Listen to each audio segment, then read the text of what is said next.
bienveillance au travail. C'est un constat, la bienveillance a peu de place dans notre société contemporaine, où les rapports humains sont d'abord marqués par la défiance. Effet connu des situations de crise, le repli, la distance, le rejet a priori de l'autre se sont considérablement renforcés. Et si cette transformation de l'environnement de l'entreprise constituait pour elle une opportunité? Et si elle devenait pour ceux qui y travaillent un lieu d'épanouissement qui génère de l'engagement parce que les rapports positifs y prédominent? Et si elle faisait de cette dimension un facteur de compétitivité? Les liens entre bien-être au travail et engagement ont depuis longtemps été démontrés. Ceux entre engagement et performance également.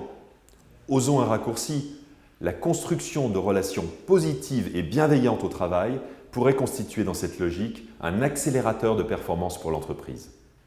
Soyons plus précis, la bienveillance au travail, qu'est-ce que c'est? C'est tout d'abord le fait de construire des relations de confiance. L'entreprise considère-t-elle a priori que ses collaborateurs feront de leur mieux ou met-elle en place dans tous les domaines les dispositifs et outils permettant de les contrôler et de se prémunir contre eux?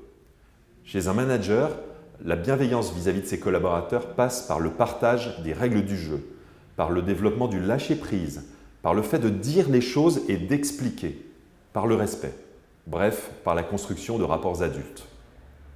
La bienveillance au travail, c'est ensuite le fait d'intégrer le droit à l'erreur. Faut-il réellement être intolérant avec le collaborateur qui se trompe? Ou n'est-ce pas au contraire une formidable opportunité pour apprendre, pour aider le collaborateur à se développer? La bienveillance au travail, c'est enfin le fait de développer la reconnaissance. En France, dans la plupart des entreprises, nous sommes mauvais dans ce domaine. L'absence de bienveillance conduit à considérer que le collaborateur n'a fait que son travail et donc à ne pas reconnaître. Et par reconnaissance, nous entendons bien ici tous les moyens de reconnaissance, pas seulement la rémunération. Développer la bienveillance ne veut pas pour autant dire que l'entreprise renonce à l'exigence. Au contraire, il est d'autant plus facile d'être exigeant vis-à-vis d'un collaborateur que celui-ci bénéficie d'un environnement positif.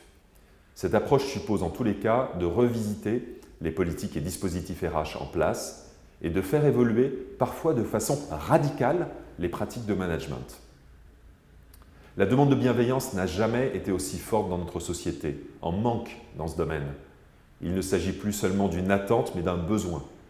Les entreprises qui sauront y répondre construiront à travers l'engagement qu'elles généreront chez leurs collaborateurs un véritable avantage concurrentiel sur leur marché.